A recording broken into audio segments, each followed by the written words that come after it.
Hello and welcome students, Gyanjyoti coaching সেন্টারের পক্ষ থেকে তোমাদের সকলকে আরো একবার স্বাগত। আজকে আমাদের আলোচনার বিষয় হচ্ছে দর্শনের শাখাসমূহ এবং শাখাসমূহ থেকে অধিবিদ্যা বা মেটাফিজিক্স যে বিষয়টা রয়েছে সেটা নিয়ে কিন্তু আজকে আমাদের ক্লাস বা আলোচনার বিষয়। চলো অতিরিক্ত কথায় না গিয়ে সরাসরি আলোচনার বিষয়ে ফিরে যাচ্ছি। এছাড়াও ডেসক্রিপশন বক্সে দুটো নাম্বার তোমরা কিন্তু দেখতেই পাও, যে কোনো একটি নাম্বারে কল করবে, কল করে আমাদের সাথে কিন্তু যোগাযোগ করে নিতে পারছো।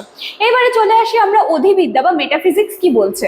দেখো, এটি একটি দর্শনের মৌলিক এবং গভীর শাখা, যেখানে বাস্তবতা, অস্তিত্ব এবং বিশ্বজগতের প্রকৃতি এই যে এত কিছু নিয়ে এই মেটাফিজিক্সে আলোচনা করা হচ্ছে, যেটাকে বাংলায় আমরা কি বলি, যেটাকে বাংলায় আমরা অধিবিদ্যা বলে থাকি।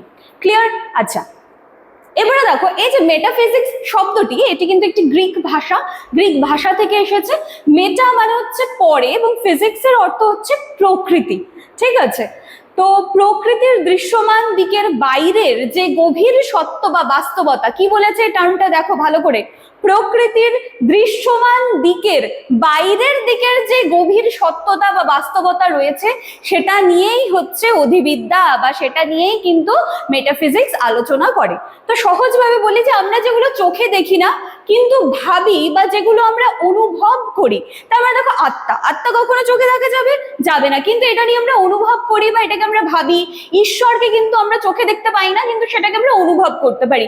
সময়কে চোখে দেখতে পারি কখনো, ঠিক আছে, বা সময় বলতে যদি এখন ঘড়ির কাটার সময় বলি তাহলে সেটা অন্যরকম হয়ে যাবে, কিন্তু এই যে একটা সময়ে বের হয়ে যাওয়া বা আরেকটা সময়, এই যে জায়গাগুলো রয়েছে এইগুলো কিন্তু আমরা অনুভব করতে পারি বা স্থান, এসব প্রশ্নের উত্তর খোঁজে হচ্ছে মেটাফিজিক্স। ঠিক আছে, তো এই শাখা কিন্তু বলছে যে কিছু মৌলিক প্রশ্ন নিয়ে কথা বলা যায়, মানে বিশ্ব কিভাবে সৃষ্টি হলো, বা ঈশ্বরের অস্তিত্ব, ঈশ্বর আসলেই আছেন কিনা, ঠিক আছে, এইগুলো নিয়ে কিন্তু প্রশ্ন করেন, বা মৃত্যুর পরে কি হয়, এই ধরনের প্রশ্ন কিন্তু দার্শনিক বিশ্লেষণে অধিবিদ্যার কিন্তু অন্তর্ভুক্ত।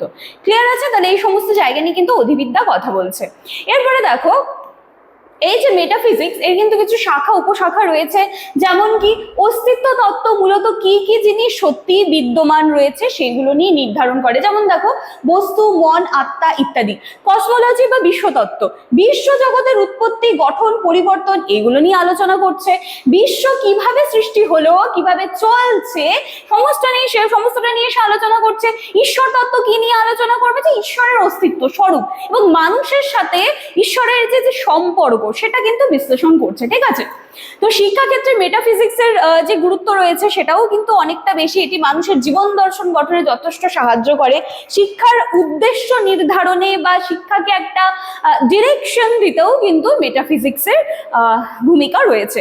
যদি আমরা বিশ্বাস করি যে মানুষের মধ্যে আত্মা আছে এবং তার উন্নয়ন প্রয়োজন, তবে শিক্ষাই শুধু তথ্য দেওয়ার মধ্যে দিয়ে সীমাবদ্ধ থাকবে না, এটা কিন্তু নৈতিক দিক বলো বা আধ্যাত্মিক বিকাশের দিকেও গুরুত্ব দেবে।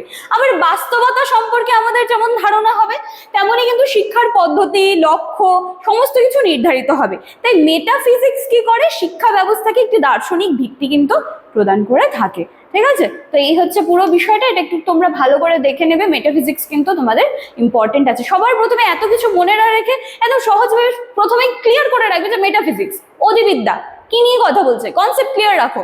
ঠিক আছে, চলো আজকের ক্লাস বা আলোচনার বিষয় আমি এখানেই শেষ করছি। দেখা হচ্ছে নেক্সট দিনের ক্লাসে। Thank you.